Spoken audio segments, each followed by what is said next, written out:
In today's episode, we are celebrating the completion of our kitchen, and I am sharing all of the things I learned from our 5-month renovation, answering your questions about how to get started with your own renovation and how to work with contractors to get your dream home design.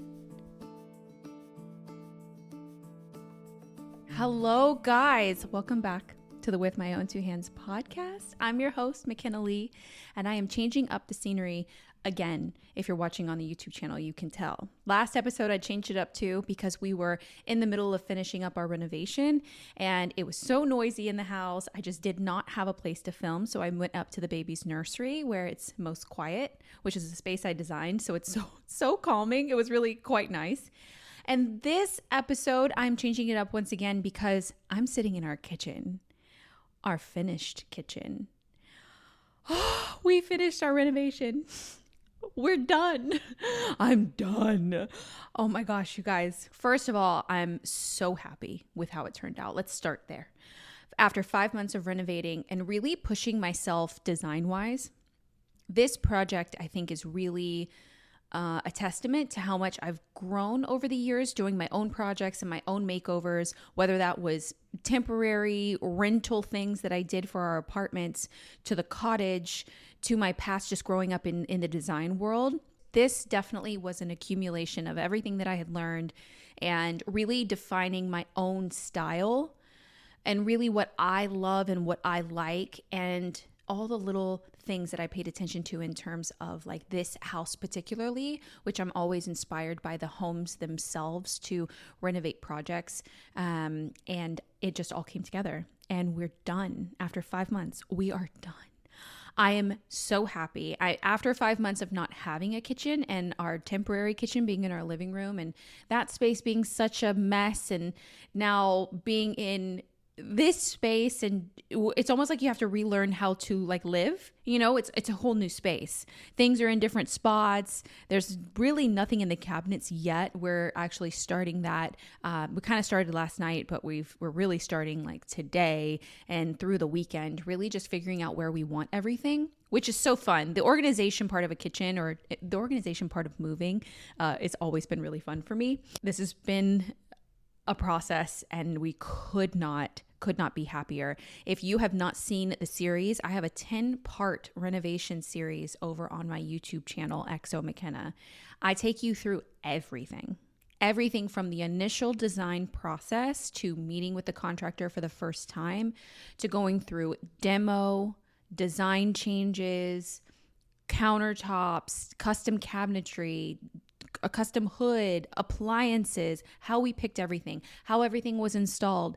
And I'm so happy that the talented tradesmen that actually worked on this project were, one, so good, but also really loved their craft and loved that they kind of were being showcased in a way. Like I was like filming their process, and I, as a homeowner and just like a person that does this themselves and DIYs themselves, I had a genuine interest in what they were doing, and they were really proud of the work that they were accomplishing for my project. And all of them told me that they had never done a kitchen quite like mine, which made me so happy because, it's not ordinary. You don't see this type of kitchen a lot, I feel like. And I really pushed the boundaries of my own design and my own kind of choices. I was more daring, I took more risks with this kitchen, and I feel that they paid off. And I know my style is different than others. All of us have different styles. And I think what we can collectively appreciate and see is quality. And that is exactly what this kitchen evokes. When you walk in, I don't even think that the videos and through the series, I don't even think that you're able to truly experience the quality and the impressiveness that it was, that the work that they put in, bringing my vision to life. I don't even think that comes across on camera. It's like being in the space when Romeo and I walk in, we're like, wow, it's impressive. And I was so happy that the tradesmen actually let me film the process because they were so proud. And I got to share that through this series and share that with you guys, because I don't think it's something that you see in the same way. You can watch HGTV and design shows and they'll show you very limited bits and pieces of the process. And I think for most people, it's maybe not very interesting. Maybe that's why they don't show it. And I think for others, I feel like sometimes we can get so tied to our craft and we won't want to show the process because we don't want someone to DIY and do it on their own.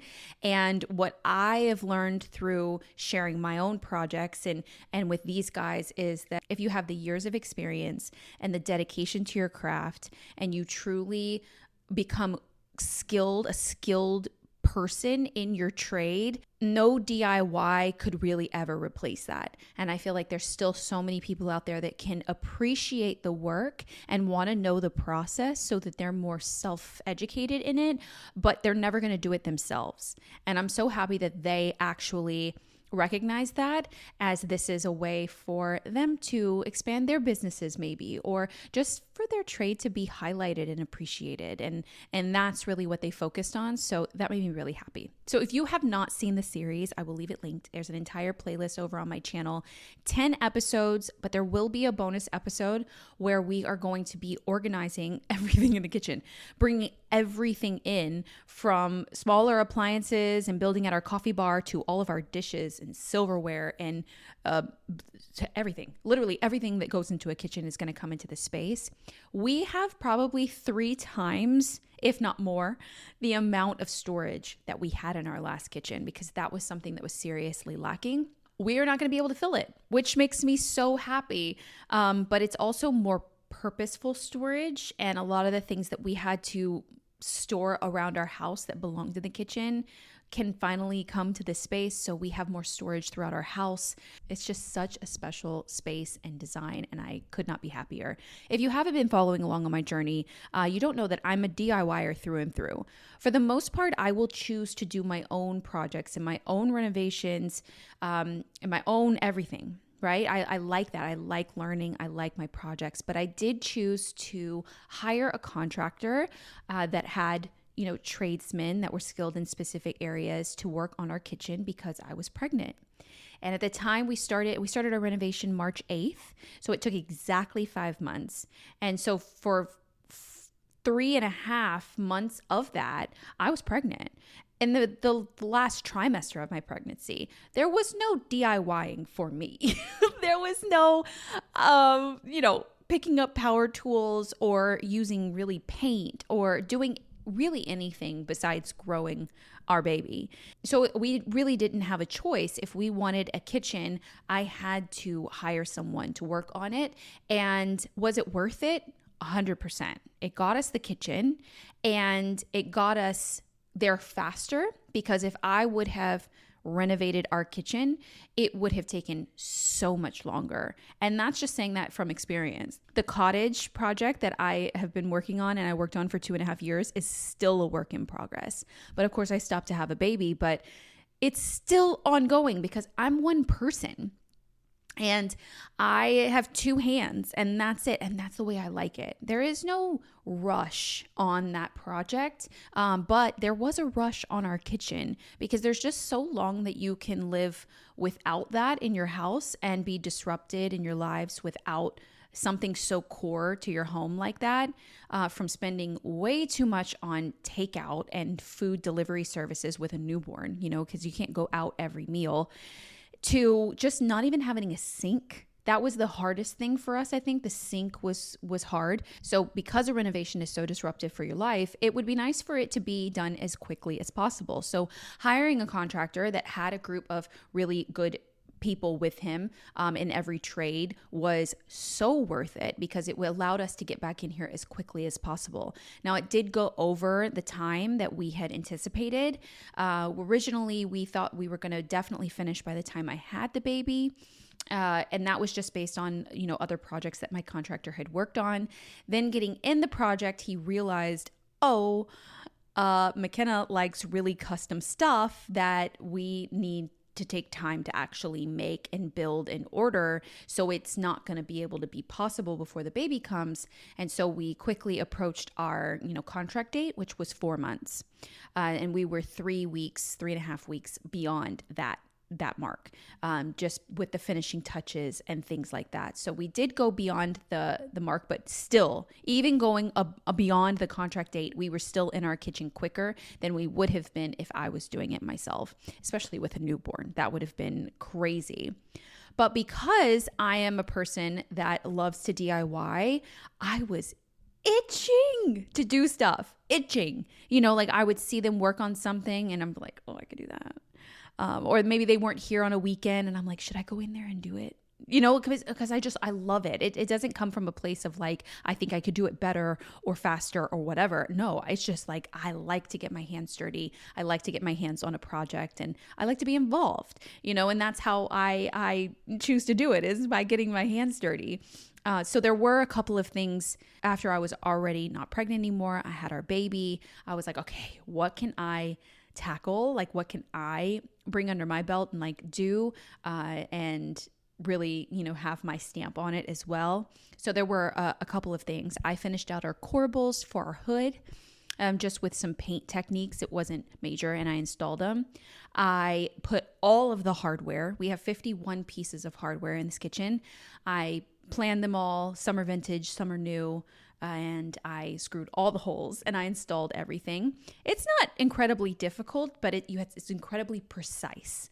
You have to be really patient in particular and make sure that you're measuring multiple times before you drill that hole, because the last thing you want to do is drill the wrong holes in new cabinetry. Oh my gosh, I couldn't even imagine. So I was really worried about that. So it took me quite a while.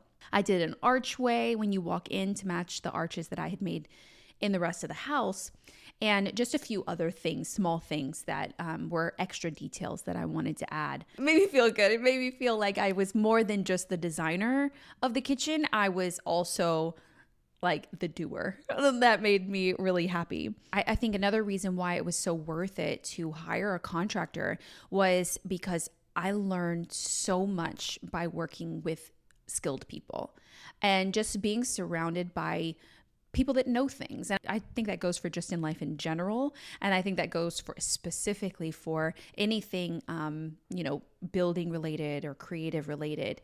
And I'm a sponge and I just absorb everything I see, everything that happens, the mistakes too, all of it. I think there's so much that we can learn and so many things that we can get better at all the time.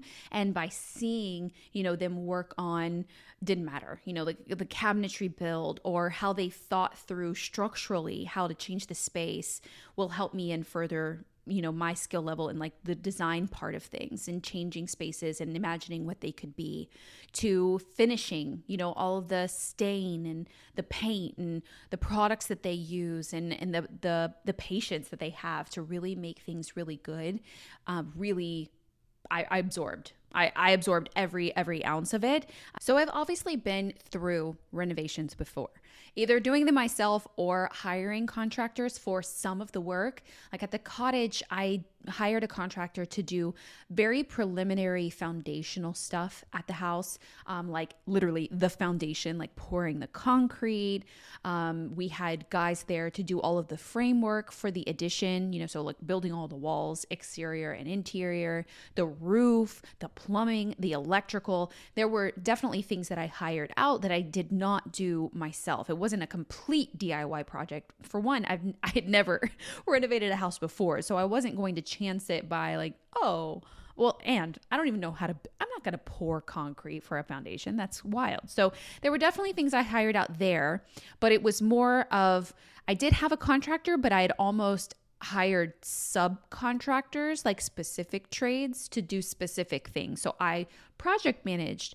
And similarly with this last renovation that I went through, I did have a contractor and was much more involved and much more like a true contractor than I had worked with before, like at the cottage, but I still kind of project managed. I definitely am capable and I'm here on site, and I could answer questions. I was here. It was more of a collaborative kind of thing. So I was involved in some capacity, and I project managed. So I did a recent episode where it was 10 things I wish I knew before renovating. Now being through it again, I've learned a few things more not that I wish I would have known, just that kind of solidified really what the experience really is like hiring a contractor and being through a renovation. And there was a couple of you guys that sent in some questions about working with contractors and how to prep for it and what to do and what to say and how to tell them what you want and a lot of things. So we're going to get into it. And there are a couple of lessons that I've learned again through this past renovation. One is that the process in general is stressful. No matter what contractor you have, no matter how great or how poor they are, it's just stressful. And I think I've realized that it's more just the process. It's not the person. Now, it can be the person. My mom and I actually did a podcast episode last season where we talked about all of our horror stories with working with contractors. And those truly were horror stories. Those were contractors that were actually pretty horrible. Like there were lawsuit things that were happening, like those were situations that I think could totally been avoided and totally should not have happened. And it wouldn't have happened with a good contractor. And I've had the opportunity to work with a good contractor. So I know that it shouldn't happen, but I think it's like just part of the process. I don't think it's the person all the time. It's just the process that's stressful. Over the last 5 months, I went through so many days where I was like, are they coming today? What are they going to be working on today? I got to wait. I wonder what time they're going to come. I should get up early and I should move the cars out because they would like to park in the driveway. And which makes sense for them to have a closer access to their truck and their tools. It also puts a strain on us because I'm like, oh, if my car is in the garage, then they're blocking me in. And then I don't want to tell them that I need to move my car. So I'm just going to move it out now. So then I would move my car. It's just such a minute issue, but it's, after 5 months of it, it's a little frustrating. It's like, okay, let me move my car out just in case they come today. And then they wouldn't come. And then my car would sit outside and now my car's not in the garage anymore. It needs a car wash. And it's just things. That's I know I'm saying that and it's such a small thing, but it builds up and it's a part of another reason why it becomes stressful. And it just overall gets frustrating, if that makes sense. I'm like, okay, if they're coming today, I have to be on. So let me go ahead and get ready so that I'm attentive to them if they need me. It throws my work schedule off. So I'm like, if I need to be doing something, I couldn't really plan my days anymore because if they were going to come and work and I needed to be filming maybe whatever they were working on or answer questions, I couldn't really start something else or not be home.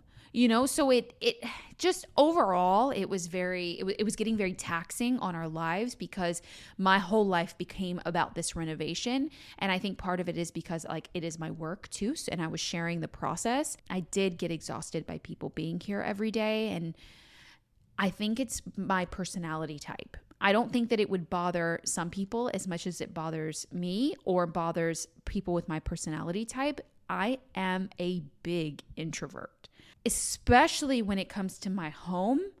I don't like people at my house that I don't know. And I do know them after a while, but tradesmen and workers coming to my house, it was taxing for me mentally because I'm not used to talking to a lot of people or other people being involved in my projects and stuff. That's why I DIY. I do it myself. It's through and through me.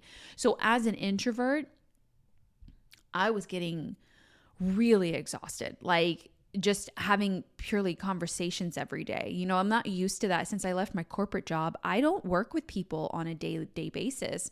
Even right now, it's just me and a computer and a mic and a camera. I'm talking to you guys, but you guys are in a camera. And I thrive in that because I'm so introverted. And I like to say that I'm an introverted extrovert. I can be extroverted and I can be on if I need to be and have those conversations, but it's socially draining. It drains my social battery to have, lots of interaction with people every day. So it was getting very draining. So I think the process of itself, the renovation process is just taxing, especially when you're living in it. And it really takes you to have just get through it, like mentally sayings that you tell yourself or a little bit of a daily mantra. I mean, we're almost done. Let's get through this. It's all going to be worth it. And really center yourself on the goal of getting done and having your project be completed and your renovation be completed to get you through all the days. And I know as the weeks went on and it went further and further past when we thought we were going to be finished, it got worse and worse for me. I was like, ugh, I didn't prepare myself for it to be longer. This past week of me just working on my projects in the kitchen and knowing that no one is going to come and me not having to live my life like around someone else's schedule, which is the contractor schedule, has done worlds for me. Like, I am so much happier. I can come in here and do my projects without a spontaneous arrival of a particular tradesman. I can just like focus and work, and our family life is much more settled, and we're so much calmer not having anyone in the house or the noise with the baby. The potential, like if they're going to use anything stinky, we have to leave the house or air out the house. It's a lot, it just is. And if you haven't ever been through the process before, you don't truly understand how much it's a lot, but it's a lot. So glad we've made it to the other side of it in terms of that. If you're looking to upgrade your bed and bath with quality bedding and bath sheets, you have to check out Cozy Earth. A big thank you to Cozy Earth for sponsoring this episode. You can get 30% off at cozyearth.com/cozyxo and using my code CozyXO at checkout. We have been having such warmer days. Summer is fully here. I'm so ready for fall, but I actually like to swap out our bedding depending on the weather, opting for a material that's cooler to the touch and more breathable in summer. Cozy Earth sheets are celebrated for their softness, breathability, and temperature regulating fabrics, making them the perfect choice. Their sheet sets come in 17 beautiful colors, so you can easily pair your bedding with your other decor elements in your bedroom, and they only get softer with every wash. All bedding and bath products come with a 100-night sleep trial and a 10-year warranty, so you can check out the products for yourself to really experience the quality and softness. This summer, transform your home into a sanctuary with Cozy Earth. Get 30% off at cozyearth.com/cozyxo and use my code CozyXO at checkout, and tell them I sent you in the post-purchase survey to get a free pair of Cozy Earth socks. Thank you to Dreamland Baby for sponsoring this episode. You can go to dreamlandbabyco.com and enter my code XO at checkout to receive 20% off site-wide plus free shipping. And this offer is good for new and existing customers. Our baby is now 2 months old, which is crazy.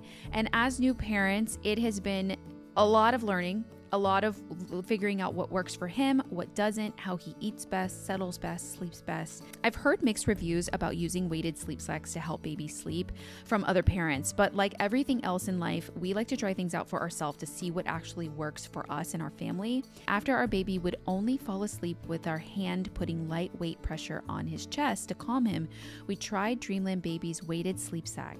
I like that the weight is evenly distributed and very gentle. It's not heavy at all, which helped to calm him and sleep deeper for longer. And since we only get to sleep when baby sleeps, Romeo and I have been getting even more rest, so we love it.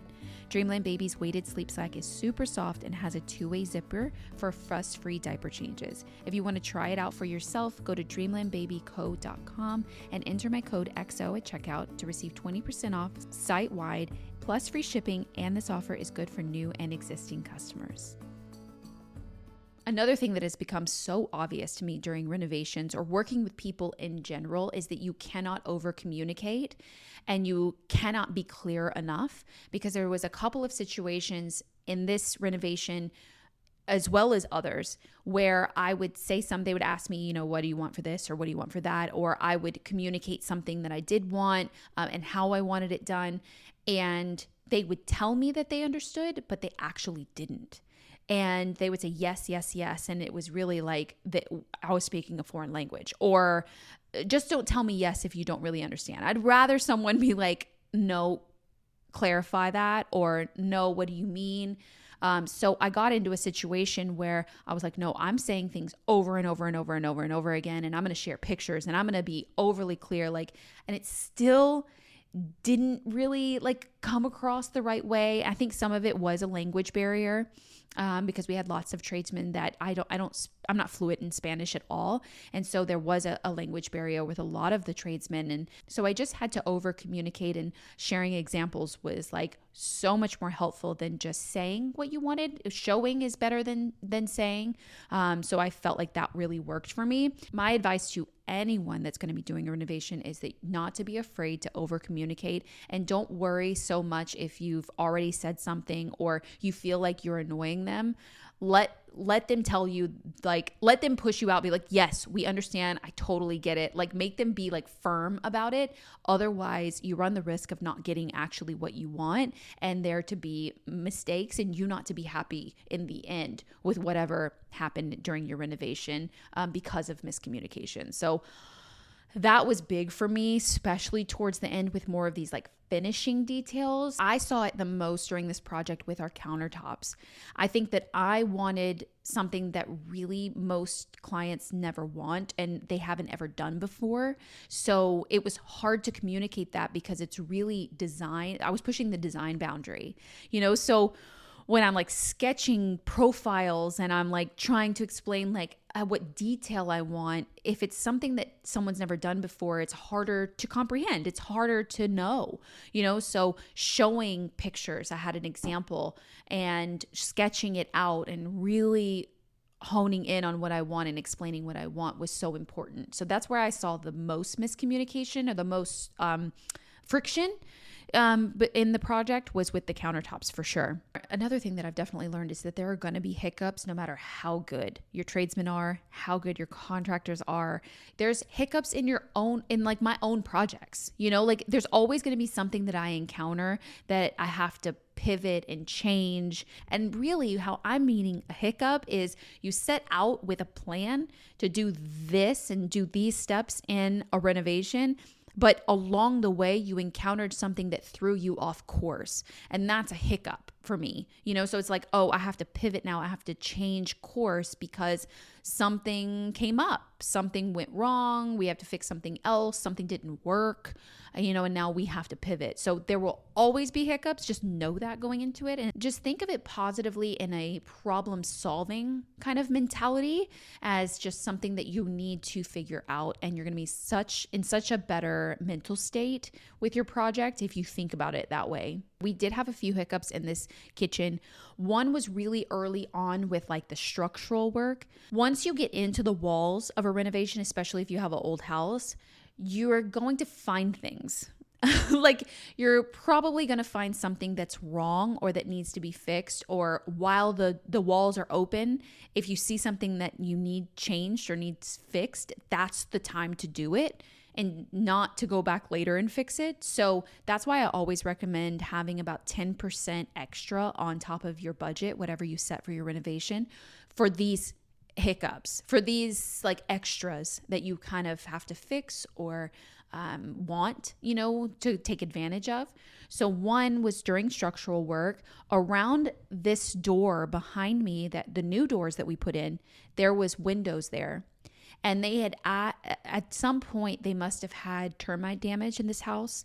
They remedied the termites. There was no more, but the damage was there. And we saw a lot of damage around those windows. So the whole wall had to be reframed and reimagined. We were taking a lot of what was damaged out, which was great. So it wasn't a huge issue, but at the same time, it was still extra. So I did have to pay a little extra for that. And also we had to add so much structurally to raise the ceiling to be a vaulted cathedral, that we needed like shear walls, that's plywood on the walls, that wasn't accounted for in the original kind of budget. So things like that structurally was a little bit extra. So if I look at the project as a whole, if I was not pregnant, what portions of this renovation would I have DIY'd myself, and what would I have hired out? I kind of like to think about my projects like that. It's like after seeing them in action and seeing what each portion took,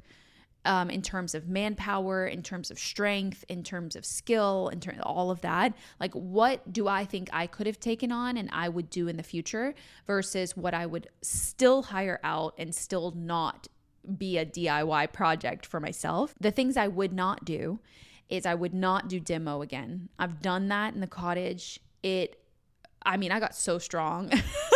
Like I was like so strong, and it was enjoyable to do it the first time. But do I think that I enjoy demo and using crowbars and demolishing walls? In some ways, yes. In other ways, no.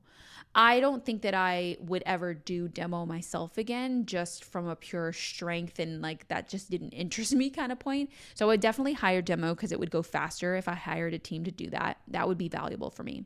I would not do the structure of a space, especially seeing all of the engineering and the knowledge that went into how to really make this room structurally sound.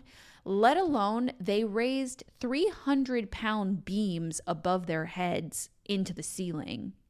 So pure strength, I don't have it. I can't lift those beams up there. And it's just not smart for me to DIY.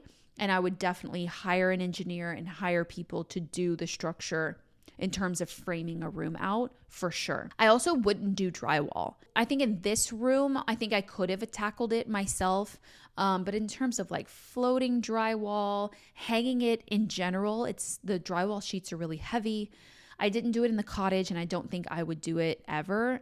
It's kind of a tricky process. It takes some finesse and strength. I wouldn't do it. The skylights that we put into our kitchen, I wouldn't do. That was like framed out, and they went on the roof and they cut through the roofing. And I think logistically, I think I could figure it out, but I would definitely want that to be done well. And I would hire it out. Cabinet doors. Now I've talked about this before, that I built all 42 of my cabinet doors at the cottage. I wouldn't do it again. I would do what they did, and they actually bought them. So they sent the measurements for each cabinet and each cabinet door to a cabinet door company and bought them raw wood. And then they finished them the same here. And I would definitely 100% do that. Instead, I would not build them myself. I am not a machine, and the machines do it way better. I obviously cannot cut my own countertops. I think I could. I actually have seen the Sorry Girls do it, which I was very, very impressed. I was like, oh my God, they actually did that. So I'm like, wow, maybe I could. Maybe I would for a smaller project, but not in this big of a way. How would I even pick up the stone from the yard? How would I? No, that's not realistic. I wouldn't do that. Building our new doors here that go out to the patio and the pool area, I would not do. Even though I was pretty fascinated with how they built them, I wouldn't mind tackling something like that in the future. But in terms of like the whole unit and building 4 doors and a threshold and a surround and structure, I probably wouldn't do. And also electrical and plumbing. Running new wires. I'm not an electrician, even though I do know a few things about electrical in terms of like hanging light fixtures. I can do even installing an outlet once the wires are there. Really straightforward. But in terms of running it all, you need all that to be done right. And I wouldn't do that. And then plumbing, under the house and stuff. I would install sink faucets and water filtration systems, things like that. Totally. I wouldn't mess with anything gas, I would just mess with water.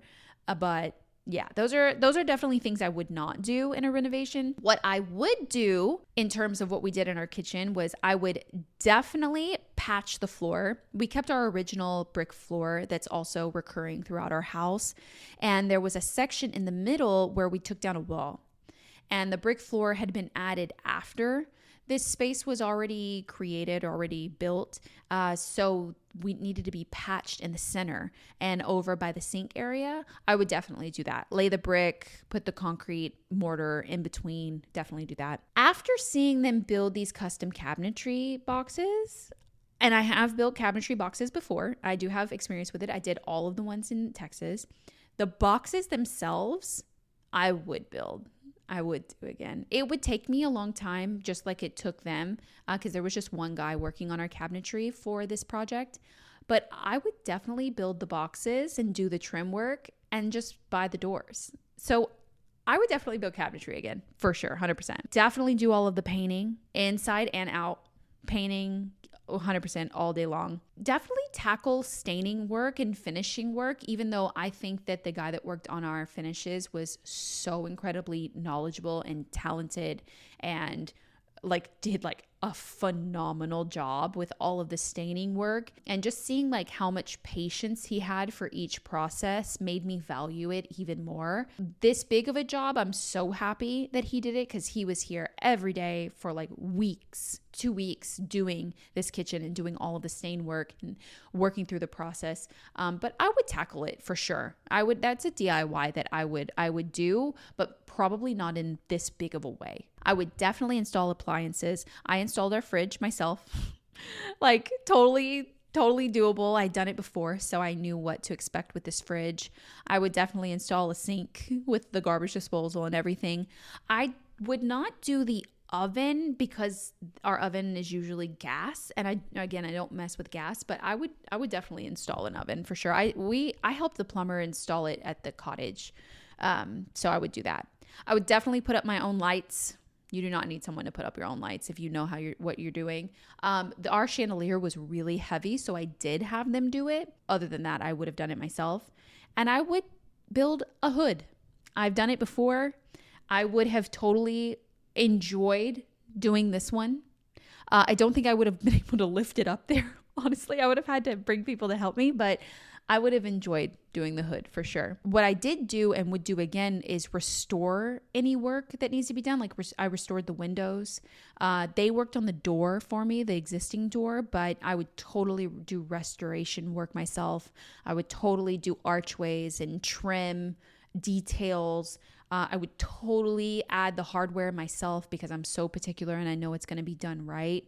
And again, I would install appliances. So there's a lot that I would do, but there's also a lot that I think that it's just worth hiring out and it's worth having the skilled people to do it. And I don't think that the tools to do it or the knowledge isn't there for me. So I value that work a lot. So you guys sent in a couple of questions and topic ideas, all around like contractor work or working with contractors.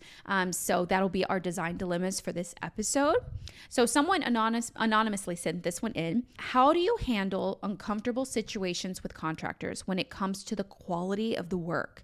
I feel like the price of getting contract work done has gone up so much over the years, but have had quite a few experiences where the quality of the work is so lackluster, especially when considering the price. I'm someone who loves to do things myself, but it's hard to do everything myself, and I sometimes need to rely on a contractor to do certain things around my house. And now I am always worried about the quality of the work. Examples I have of this are getting a light fixture replaced, but the electrician does it off center, and getting a banister installed on the staircase, but none of the nail holes are filled in and the trim work looks messy and unfinished. Have you ever had professional work done that seemed to ignore the details, or how did you handle it? There's really nothing worse than hiring someone that you consider to be a professional at something because you want the job done right, and then they do it and it's bad. That's awful. Like, especially when you're like us, like you see those little details, like the nail holes not being filled. Like, are you kidding? And I know exactly how you feel. I have to look at, like, if I see something that's wrong, like let's say I'm her and I got a banister installed on the staircase and all of the nail holes are not filled. I would look at that and I'd be like, surely they're not going to leave it like that. Surely not. Like, are you kidding? And I would almost I feel bad saying something. And if you're anything like me, like we feel bad, like saying like, oh, are you going to do that? I also have learned through renovating to not judge someone's work in progress. I have done that before. I did that at the cottage. We all did that. I posted a video. If you watch the cottage series, when they were doing the roofing, me and all of you guys all commented that the roof is wrong. The roof is wrong. The roof is wrong. You're going to have leaking problems. And we all judged someone's work in progress. And it wasn't done. It was just framed out. They really hadn't, like, it was literally halfway through the process. And the metal hadn't even gone on the top. And I was getting so many comments and I was getting super worried. I'm like, you guys validated what I saw. So I jumped the gun and I'm like, we need to do something about the center, the joint between the roof lines. Like that's unacceptable. Like that's not okay. You need to fix it. The embarrassment that I had when they looked at me and being like, it's not done. Of course we wouldn't leave it like that. Of course. I'm like, oh, okay. So we all judge someone's work in progress. So I learned from that one situation that I would never judge someone's work in progress until we got to a point where it was quote unquote finished in their eyes. And I got the finished look, you know what I mean? Like they were done. Then I would be like, this is not okay. That's not okay. This needs to be fixed kind of thing. And I had much less stress in my life once I did that. But like this situation where you've hired something and it's quote unquote finished and then it's bad or poorly done, super frustrating. I would feel embarrassed saying anything. I would be like, oh, I would take it upon myself. I would be like, oh, well, I'll just do it myself. And that's so bad. We shouldn't feel like that. If we're hiring someone to do something, we really should be able to say like, this is not okay. Like these need to be filled. And I think for us, like maybe it's because we're women. I don't know. I get emotional about it. I probably shouldn't. I kind of have to think about like, how would a guy handle this? Like, how would a dude handle this? He would not get upset. He would just be like, you need to fill the nail holes. Period. In discussion. Do you know what I mean? Like, why do we get like so overworked? Like take it so personally and try and think about the thought process that went through the guy's brain when he was doing the banister and why he did. Like we think about why. Like why would he not fill the nail holes? And we spiral about it and we dwell on it when we kind of have to take a mentality of like, just address it. Just be like, the nail holes need to be filled.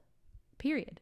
End of discussion. Like I'm not paying you the whole price until you fill the nail holes. I think we get too attached. We get too involved mentally and emotionally, and we need to like remove ourselves from that. But I'm guilty of that too. I did that through this whole renovation. I'm like, surely they're not going to leave that. Surely they're, you know? So we need to take a step back. So I think when it comes to lackluster work with contractors, we need to just be brave enough to be like, no, I'm paying for this. It has to be to my liking because it's my house without being like completely, you know, crazy, like within reason. Like all of your reasons are so valid. You know, all of your reasons are like things that it should have never happened. They need to fix.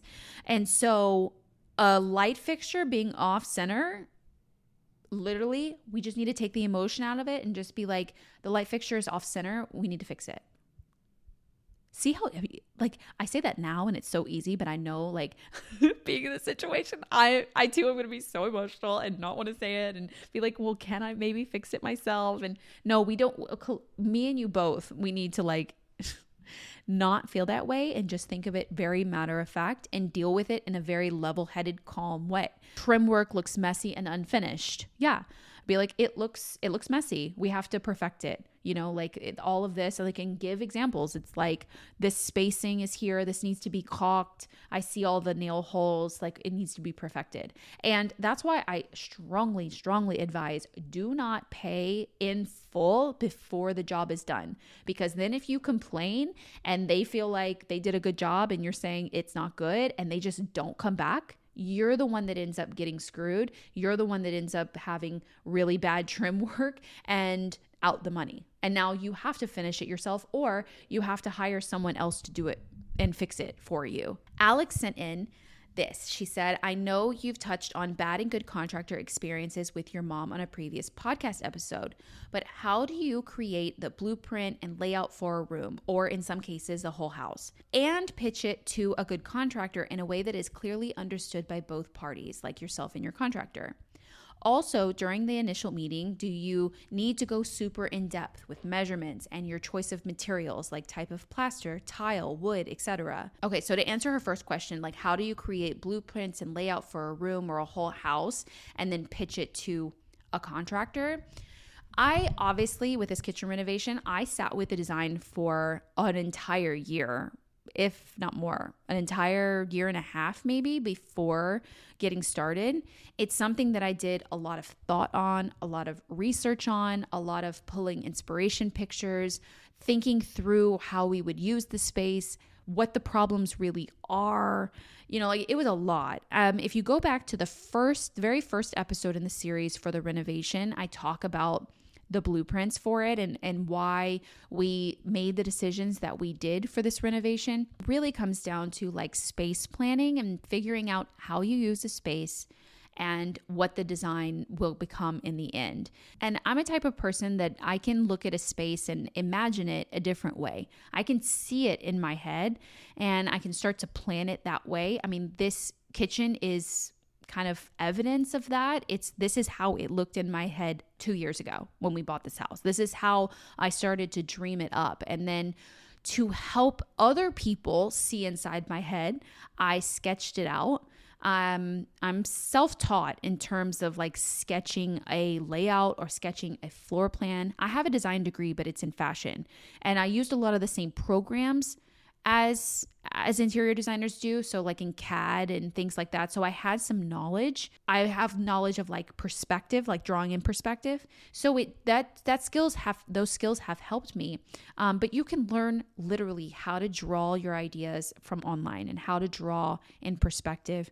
And just for your own sake, like get your ideas and thoughts out on paper. And so I started with sketching it just on some graph paper. And then I hired a freelancer on Fiverr, that website that you can go to hire people from all around the world that, they do all sorts of different things.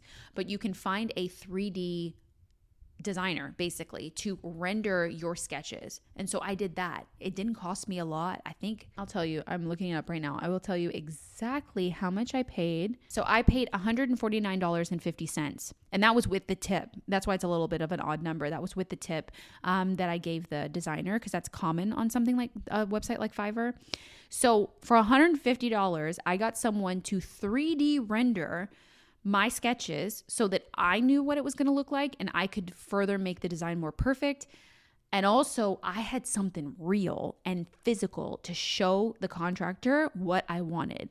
I can't tell you how valuable that was. That was huge. Do I think that I would have gotten the kitchen that I wanted today if I didn't have those? No. It was the best $149.50 that I ever spent. Like it was well worth it. That's an incredible tool. Like I've always stood by getting like 3D renders done. Definitely worth it. So in terms of like figuring out what you want, you just got to figure out what you want, what the space needs to do for you, and what do you want it to look for design wise, and sketch it out and then have someone render it for you. I would highly recommend. It's an invaluable tool to have when you're starting to hire a contractor. And then the second part of your question is like, do you need to go super in depth with like measurements and materials? The first initial conversation, I'd like to say like you need to be as prepared as possible.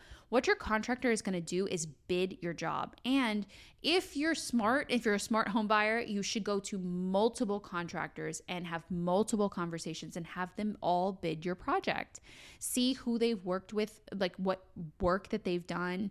Mine, obviously, I did get multiple bids and I did have multiple contractors look at our kitchen, but ultimately I went with a recommendation, which was so helpful for me because my friend Drew actually had this contractor. So going into it, you want to be detailed. You want to express like, okay, I want this kind of wood for my cabinets. I want this kind of flooring, because what they're doing is bidding. And if you don't know up front what you want, they're going to bid the lowest materials. So if you think going into a renovation, if they bid that your kitchen is going to be $20,000 and then you get into the project and they ask you what kind of wood you want and you say walnut or oak, they're going to be like, I didn't bid that. That's this much. So then the price is no longer what you thought. It's going up and up and up and up as you pick your materials if you want those higher end materials, part of it. So if you're more thorough in the beginning, not really with measurements you don't really need, they're going to be able to see the size of the room like that and know what kind of job, whether it's small, medium, or large. Materials, I would be particular as you can be, at least the ballpark. So Annie sent in, can you discuss the technology side of home designing process as well as creating a to-do list for all the things? When thinking about renovating a home or even contracting it out, it can be overwhelming. What do you do to get started? What apps do you use? What resources have you found? Who do you contact first? Architect, contractor, etc. I'm specifically asking about okay, we need to renovate our home. We've gone to the bank and gotten a loan. What's next? A detailed to-do list would be so helpful. And you guys know I love a to-do list, so let's do it. I love a to-do list. So, okay, you figured out you want to renovate, right? You've gone to the bank, you've got the loan, or you've saved the money.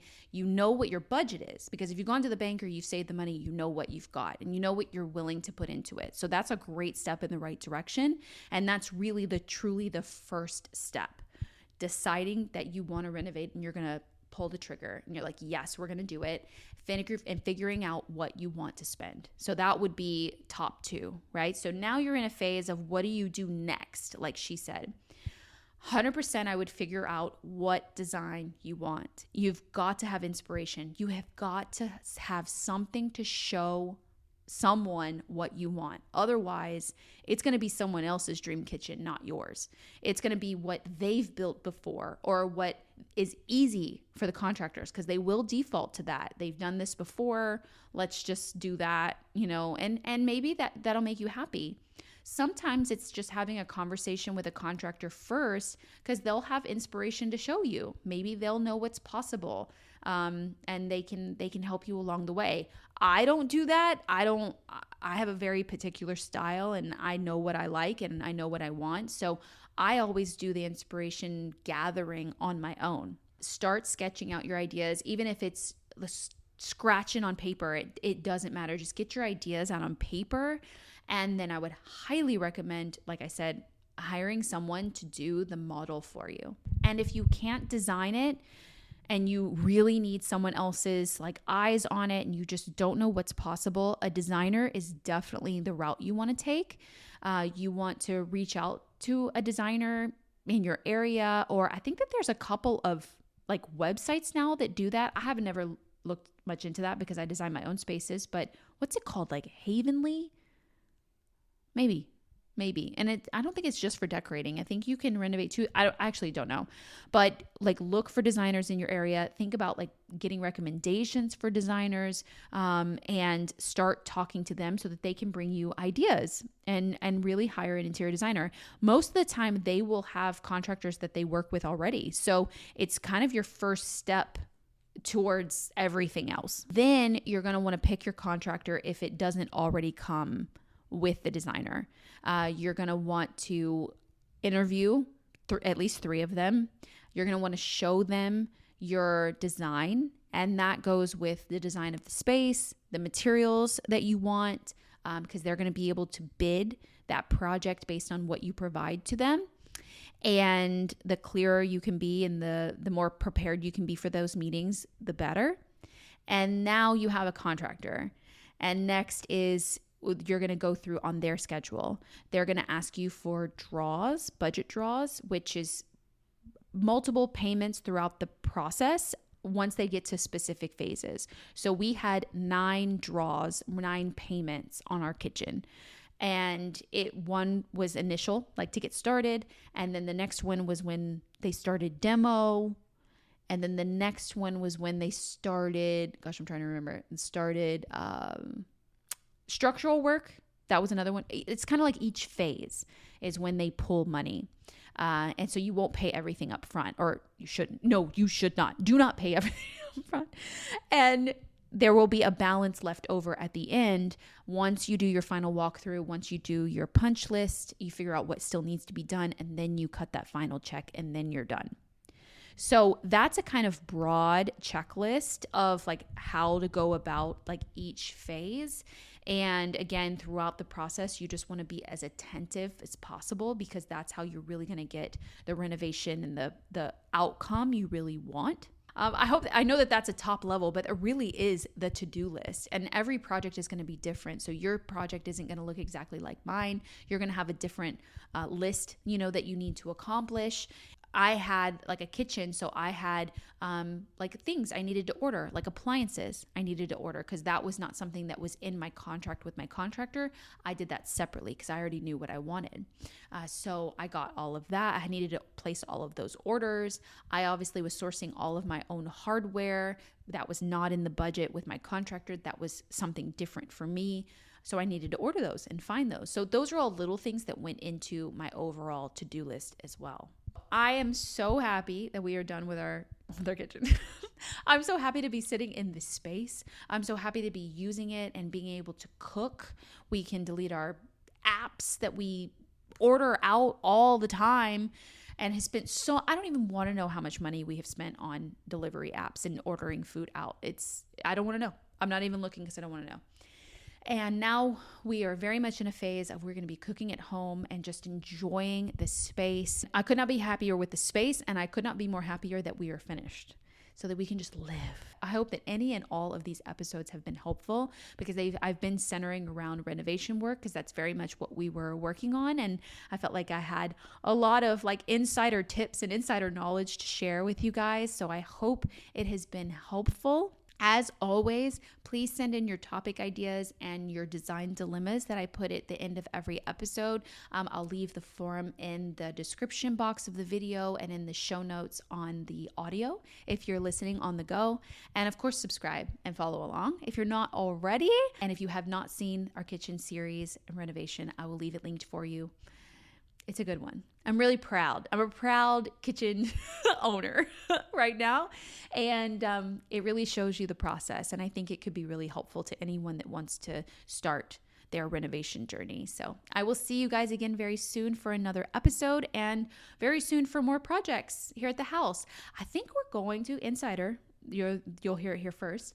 I think we're going to work on the front patio next, because it was attached to this kitchen and it's been through some things. Like, we need to resurface the deck boards outside and repaint the banister and power wash the house even, and decorate, because there's nothing out there. We've never decorated it. We don't have any chairs, any furniture, nothing. So I think we should do that. I'll see you guys soon. Bye guys.